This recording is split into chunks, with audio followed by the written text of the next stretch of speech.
Pink Panther est synonyme de braquage de bijouterie de luxe. Interpol estime que nous sommes 250 à 500 Pink Panthers. Ça me fait sourire. C'est une armée. C'est la place Vendôme que vous braquez avec 250 Pink Panthers. Moi, personnellement, je connais une douzaine de personnes qui faisaient la même chose que nous. Les braqueurs. Mickey. Épisode 4. Je n'ai jamais parlé de Pink Panther. Jamais. J'ai vraiment l'impression de donner une part de moi qui est enfouie quelque part. C'est une sorte de thérapie pour moi. Parce que je vais ouvrir certaines portes qui ont été closes, qui n'ont jamais même été entrouvertes. Les Pink Panthers, c'est un groupe à géométrie variable. C'est-à-dire, il n'y a pas de parrain qui est assis au sommet d'un trône quelque part en Serbie et qui tire les ficelles de ces 250 à 500 personnes. Non. Les groupes sont indépendants les uns des autres. C'est une petite communauté. Forcément, nous sommes tous au courant des braquages en parallèle des nôtres. Nous faisons attention à ne pas marcher sur les plates-bandes d'équipes parallèles. Alors pourquoi la géométrie variable ? Parfois, certains membres se font arrêter, interpeller, un vide se crée, on fait rentrer d'un groupe parallèle, etc., une autre personne que nous connaissons pour exécuter le braquage correctement. Qu'est-ce qui nous reliait ? Le fait que nous étions généralement tous serbes, et le point de revente et le système de revente. Les receleurs ne sont pas nombreux. Ce sont principalement les mêmes receleurs pour toutes ces équipes parallèles. En fait, moi, j'en ai personnellement connu 3. 2 étaient en fait serbes et le 3e d'origine italienne. Je peux préciser ça. Les 3 avaient le marché où ils écoulaient la grande partie de leurs marchandises se situait au Moyen-Orient. Principalement un pays en guerre depuis pas mal d'années, l'Irak. Il y avait d'autres marchés aussi, en l'occurrence la Russie. D'autres équipes volaient des voitures de luxe un petit peu partout en Europe de l'Ouest. Voilà, il y avait des convois d'organisés, donc des Balkans jusqu'en Irak. Ça ne s'organisait pas tous les jours, parce qu'il fallait que tous les bons douaniers soient présents, etc., pour pouvoir faciliter le transit de ces véhicules volés. Et donc, quand tout avait été organisé et que le convoi partait, des bijoux partaient avec, principalement des montres de grande valeur qui partaient avec ces convois pour alimenter les demandes en Irak. Alors, en Irak, ces montres a été revendues à 1,5 fois le prix en bijouterie en Europe. Donc si une montre, une tourbillon valait 150 000 euros à Fred, en Irak, à Bagdad, elle valait 225 000. Nous étions capables, d'avoir les meilleurs taux sur le marché, si vous voulez. Sur la place de Paris, à l'époque, pour des bijoux volés, si vous aviez 10% à la revente, c'était exceptionnel. Nous avions des taux allant de 20 à 25%. Nous avions un système de recel très compétitif. Quand mon ami me propose de le rejoindre dans cette activité, il fait déjà partie d'une équipe de 3. Mon ami, qui est aujourd'hui éleveur de chèvres en haute montagne, est un ancien athlète. J'étais adolescent quand je l'ai connu, lui aussi, nous sommes de la même génération. Son père était dentiste et sa mère gynécologue. Donc vous voyez le milieu. Mais bon, il y a eu cette période difficile en ex-Yougoslavie avec la guerre, etc. Des personnes de ma génération ont fait la guerre. En Bosnie, en Croatie ou au Kosovo. Ce n'est pas pour dire qu'ils sont militaires de carrière, mais voilà, ils se sont retrouvés à un moment ou un autre en portant des armes. Faire la guerre et puis revenir à une vie normale, je pense que c'est quelque chose d'utopique. Ça laisse des traces et ça vous change un bonhomme, je pense. un autre complice, un petit peu plus jeune, gros problème de jeu, comme moi. Et le troisième complice, je ne connaissais pas, mais j'ai vite fait sa connaissance et j'ai aimé la personne tout de suite. Lui avait été pompier. Et donc, quand nous mettons les choses un petit peu au point, si vous voulez, nous comprenons vite qu'il y a une faille énorme dans l'organisation qui jusque-là était appliquée. C'est que le repérage était fait de façon très superficielle. Là, nous élaborons donc une autre approche. J'ai eu l'idée, comme mon frère et son complice, de faire des repérages directs, c'est-à-dire de rentrer dans la bijouterie directement, se présentant comme un acheteur éventuel aisé. Mais quand vous faites la taille que je fais et puis la carrure que j'avais, pour atténuer un petit peu cette image, j'ai eu l'idée de faire intervenir des femmes et de se faire passer comme un couple lors des repérages. Cette femme était la belle-sœur de mon ami, divorcée, mère de famille, maquilleuse professionnelle. Elle ne participe pas directement au braquage, mais jamais très loin.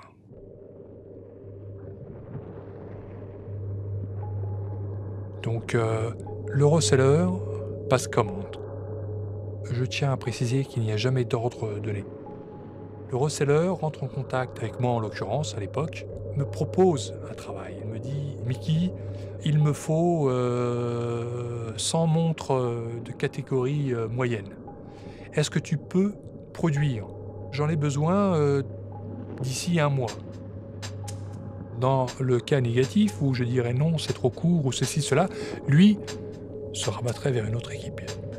J'en parle avec mes associés, et à l'époque, j'avais, non seulement moi, mais toute personne qui se dit professionnelle dans ce milieu de Pink Panther, a au moins un répertoire de au moins 50 bijouteries. Moi, j'en avais plus de 100. Alors, on choisissait toujours des pays économiquement forts, parce que c'est là que les bijouteries sont les plus belles. Exemple, Suisse, Allemagne, Autriche et autres. Alors, quand une commande était proposée, le travail de fond commençait. Et donc, ma complice venait là, parce que sans elle, rien ne se faisait. On organisait tout, l'hébergement, on se procurait des véhicules de location, ou carrément on achetait des véhicules sous des faux noms, avec des cartes Yes, des cartes de crédit fausses, mais qui ne disent jamais non. On faisait après venir l'équipement, d'armes et de gilets pare-balles, etc. Ça venait généralement d'ex-Yougoslavie. Le convoyeur recevait à peu près 20 000 € pour sa participation. On est à 2-3 jours du braquage, les armes viennent d'arriver. Les complices, eux, arrivent au dernier moment. Il faut qu'ils aient l'image de la bijouterie. Nous leur faisons voir le quartier, le poste de police le plus proche. Nous sommes dans la chambre d'hôtel, la veille du braquage. Nous sommes tous là à élaborer les dernières mises au point. Il n'y avait pas de chef. Nous agissions tous en commun accord. Chaque rôle était compris de tous et accepté de tous. Chacun faisait ce qu'il faisait de mieux. Voilà, tout simplement. Moi, en tant qu'ouvreur, mon job, c'était de rentrer en premier une dizaine de secondes avant le reste. Alors, toujours en costume, sans faire de publicité, Hugo Boss m'allait très bien, avec toujours une montre de grande valeur au poignet bien visible. Je jette un œil très très rapide sur la scène dans la bijouterie. Je me dirige tout de suite vers un des vendeurs. Et là, j'ouvre ma veste et est visible mon arme.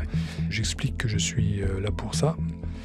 Et puis rapidement arrive l'équipe. Alors ça passe très très vite. 3 minutes, alors je ne sais pas combien de battements de cœur il y a en 1 minute, mais vous les sentez tous. Dans votre ventre et dans votre gorge. Ça vous résonne aux oreilles. L'adrénaline joue son rôle et pulse dans votre veine à 200 à l'heure. Durant un braquage, du moins je parle pour moi, vous êtes dans un état autre, vous n'êtes plus vous-même. Pendant un instant, vous êtes un surhomme. Tellement de choses pourraient se passer en l'espace de ces 3 minutes que ça m'en donne aujourd'hui la chair de poule. Mais à l'époque, non. Tout était tellement organisé et j'avais l'impression qu'il n'y avait pas de marge d'erreur possible. Et donc les casseurs rentrent et sortent leur matériel. Des brise-vitres, hein. Chacun se dirige vers sa ou ses vitrines. Ce sont des vitrines assez imposantes, plutôt costauds, donc il faut taper fort, c'est très bruyant, vous avez du verre qui vole un petit peu partout. Donc une fois qu'ils ont raflé toutes les marchandises, ils commencent à sortir les uns après les autres, et le dernier, en sortant, me dit « time ». Et là, donc, à ce moment-là, j'expliquais aux gens que c'était terminé, que je partais, qu'ils n'avaient plus rien à craindre et que je les remerciais de leur participation en leur souhaitant une bonne fin de journée.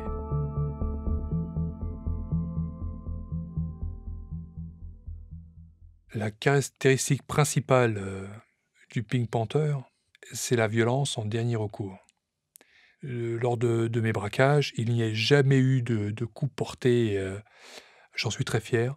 C'est ce qui me permettait, en fait, en tant qu'homme, de me regarder dans la glace après les braquages.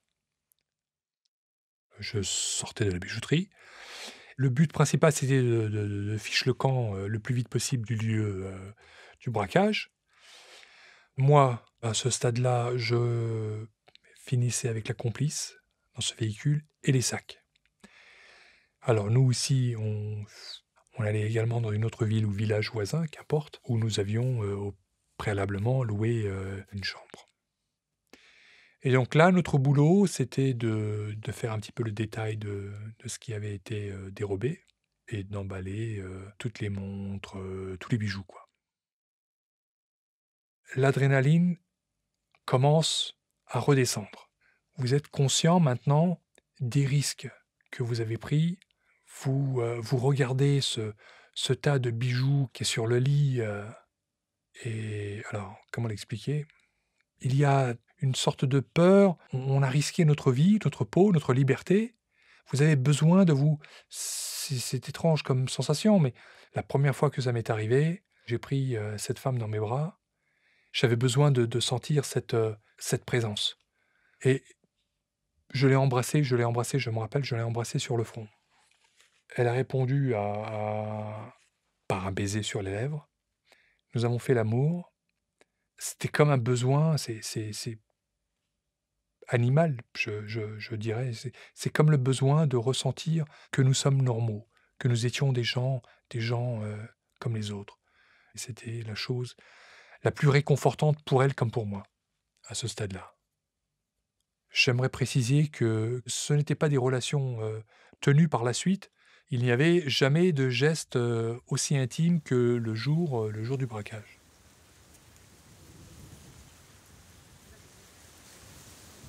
Après, l'idée, c'est de sortir le plus loin possible du pays en question. Les bijoux doivent passer des frontières. Alors, ne passent pas par la douane, hein, passent illégalement.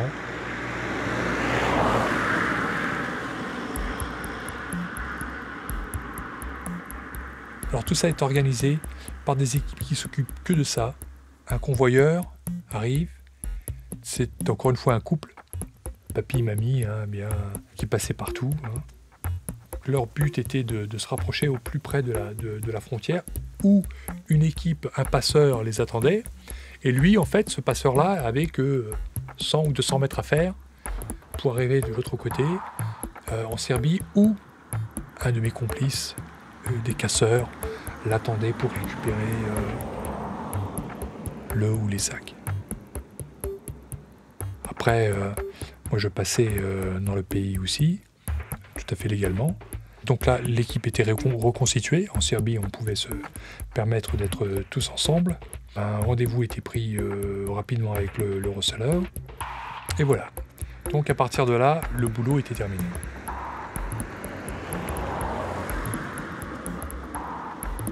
Donc là, on se relaxe vraiment, on se détend, on est dans une ville que nous connaissons très bien, etc. Et un jour, je me rappelle, nous nous retrouvons après un braquage bien terminé, donc nous venons de recevoir notre argent. Le receleur est content, tout le monde est content. Un de mes amis rencontre un membre d'une équipe parallèle. Ils se connaissent bien. Et l'invite, lui et son équipe, à passer la soirée avec nous dans un club privé. Nous sommes allés directement dans cette boîte de nuit avec l'argent, dans un sac. Nous sommes tous armés pour éviter que des voleurs entreprenants s'en prennent aux voleurs. Ça picole, c'est festif, ça parle, ça braille, ça... Mon ami et son pote de l'autre équipe commencent à se chamailler un peu parce qu'ils estimaient que cette affaire aurait dû être la leur. Il y avait eu un délai très court, donc c'était pas garanti que l'affaire se fasse. Le receleur a peut-être diffusé sa proposition un petit peu trop rapidement envers d'autres équipes. Donc je ne sais pas, ça ne m'intéressait pas. La situation commençait à s'envenimer. Ils en avaient déjà pas mal dans le pif, l'un comme l'autre. C'était très macho, hein, très viril comme scène. Comment ces insultes? Dans la langue serbe, certaines insultes peuvent être plus blessantes que d'autres. Les armes étaient déjà visibles, etc. Ça pendouillait aux ceintures et tout ça. Là, j'ai un revolver sur moi, un 38 en l'occurrence, un petit 38. Donc je sors ce revolver, il y a 5 balles, je vide toutes les balles et j'en place une dans le barillet à nouveau. Je ferme le barillet, je fais tourner le barillet et je le mets sur ma tempe et clac.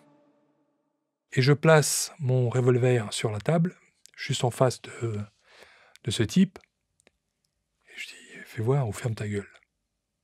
L'atmosphère s'est figée. D'un coup, la tension est tombée. Le type qui braillait le plus fort quelques instants auparavant me fixe longuement et à un moment détourne la tête et prend un verre et boit et c'était terminé. Et à partir de là, donc, on a passé encore quelques heures là, dans cette boîte. Et puis nous sommes allés chez un de mes complices, un de mes amis, hein, et nous faisions le partage à part égale du butin.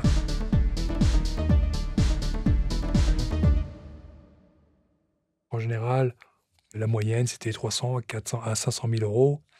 La plus grande somme que j'ai perçue dans un braquage pour lequel j'ai été jugé en Autriche, dans ma poche, s'est retrouvé 980 000 euros. Nous avions un sentiment d'invulnérabilité et nous pensions que, au pire des cas, on pouvait toujours foutre le camp, excusez-moi du terme, hein, en ex-Yougoslavie quelque part, avec notre butin et vivre tranquillement au cas où ça sentirait le roussi, quoi. À suivre. Ça a dramatiquement changé avec la Serbie qui frappe à la porte de l'Europe. Je vous assure qu'aujourd'hui, ça ne se passe plus comme ça. Sur arteradio.com.